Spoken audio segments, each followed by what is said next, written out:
Hi, this is Paul. I wanted to make another video. I did a video about the woke police coming after after Superman and Lois, and that was basically a video. That's the last video I did on this channel. That was basically about me. The mamby-pamby whiny fanboys were whining about Sarah maybe being gay or bisexual or whatever, and they said, "Oh, they're changing the story around. Sarah was never gay." Just shut up. That's my basic message to them to stop crying in your milk. If you're gonna stop watching the show, goodbye to good rubbish. Okay, the show was great, and I'm not giving up on the show. Okay, so first season was excellent, and then whatever the writers, whichever the way the writers go with it, I'm perfectly happy. But what I wanted to talk about in this video is what they. Now, the first season of Superman and Lois, we thought the character of John Henry Irons, who's known as Steel, aka in the comics, we thought that character, when we heard the casting call and stuff for this, that we thought he was going to be a version of Lex Luthor from another Earth. That's what we thought. And I thought maybe he was going to be actually Alexander Luthor from a different Earth, just a version of Luthor, but a good guy. And then they showed, how it played out, where he came from an Earth where Superman actually turned evil and stuff. And so that's why when he came to this Earth, he was trying to prevent this Superman from becoming evil too. And eventually he became an ally and stuff. And then we found out what his real name was. The twist was that he wasn't a Luthor, because the AI he had was calling him. Was it calling him Luthor? I think it was calling him Luthor. Or something. I think it was calling Luthor, but we found out later that he got the equipment from Luthor, and they didn't have time to change the AI. So, but he wasn't Luthor. He's actually John Henry Irons. And I thought that was a nice twist the way they played it out. So we know he was actually a good guy who's a good guy in the comics and takes up the mantle of Steel.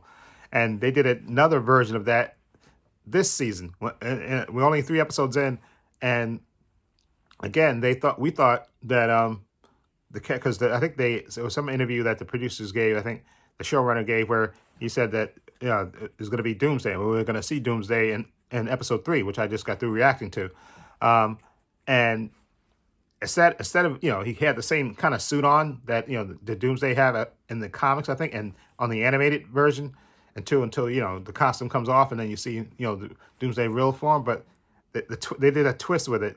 Okay, you got to actually see his face, and he was actually Bizarro. He wasn't Doomsday. He's actually Bizarro, and I thought that was a nice twist to the story. He had the messed up face, and he had the reverse S, and the cape was all shattered and stuff, and he just looks like a warped version, or a bizarre version.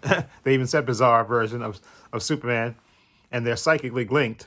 Okay, and so again, I want to say props to the producers and showrunners for coming up with that twist for when we all thought we were getting the Doomsday. We thought we were going to get maybe a version of the Reign of Superman again, because listen, you got Steel in the show, you have Eradicator Kal-El, you have Clark, okay, Superman, and then you also have Superboy, Jordan.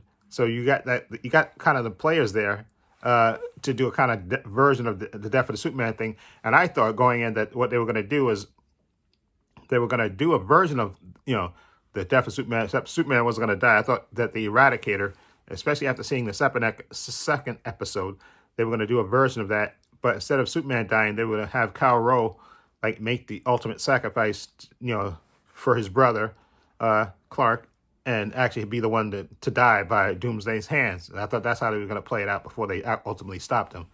That'll be his redemption arc, by him, sacrificing himself. I thought that's how it was going to play out. And it may yet play out that way, with him sacrificing himself to save Clark from this Bizarro character. Although, like I said, if you watch the episode 3, which I just got through reacting to, and don't worry, I'll put spoilers in this title, so when you watch this video, you'll know that these are spoilers from last season and this season.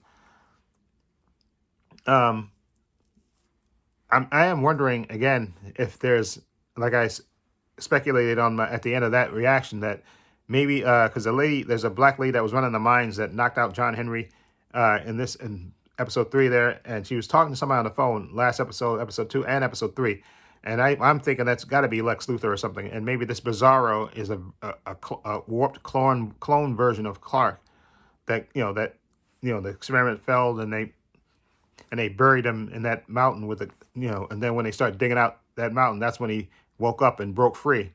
Okay, so I'm waiting to see how they explain his origin, which should be interesting, and how it plays out. But I've got to think there's got to be it could be Lex Luthor that she's talking to. I mean, we might not see that reveal who she's talking to, and maybe till the end of the season, and then we'll see, you know, who's at the other end of that phone call, and then I'm sure there'll be the last shot of it will be that bald head, and you'll see him turn around, and it'll be Lex Luthor was actually behind Bizarro, the clone version of Superman. So I'm definitely interested in see how this plays out. But again, I want to say a special thank you to the producers again for playing switcheroo on us with the who we thought the villain was going to be, but it actually turned out to be something else. They're doing a really good job with these twists. I really, really appreciate it. Anyway, let me know what you think of this awesome twist. Again, another great twist I think the producers came up with for Superman and Lois. Again, because I thought it was going to be Doomsday, and they were going to do a version of that Superman and Lois, the Death of Superman story, but they're not. They actually bring in Bizarro, which I thought is just great. Okay, and again, some people, a couple of great Twitter users, because when Bizarro actually spoke, I think 2 times in this episode 3, and they played it backwards, and you actually can hear him what he said. You know, they had him whatever he said. He said it front wave. They just recorded it and played it back on Blackwood, so you can actually hear what he said. And the very last shot of him in the Clark's fortress is saying home. And so he's somehow psychically linked to Clark. So I think it's maybe a clone or something. I don't think it's Kryptonian. I don't think, but I could be wrong. Anyway, let me know what you think.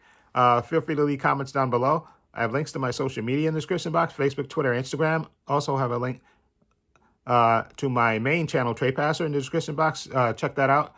And I also have a link down below to my patron. And I want to say a special thank you to my patron. His name will appear in this video somewhere. I want to say thank you to him for supporting me and always having my back. And my patron's only $5 a month. Tons of content on there. Tons of unedited TV show reactions on there. I have Superman and Lois, Titan Season 3, Doom Patrol Season 3, WandaVision, Loki, Hawkeye, What If, all 4 parts of Zack Snyder's Justice League, Stargirl Season 1, Stargirl Season 2, The Mandalorian, the Book of Boba Fett, and The Flash Season 8. Check out the tons of content. $5 a month. Again, only $5 a month. Follow the link below. And also, I want to say, please give this video a thumbs up. It helps the channel, and I truly appreciate it. Please hit the subscribe button and hit the notification bell to know when I upload new content. And this is Paul saying so long and take care.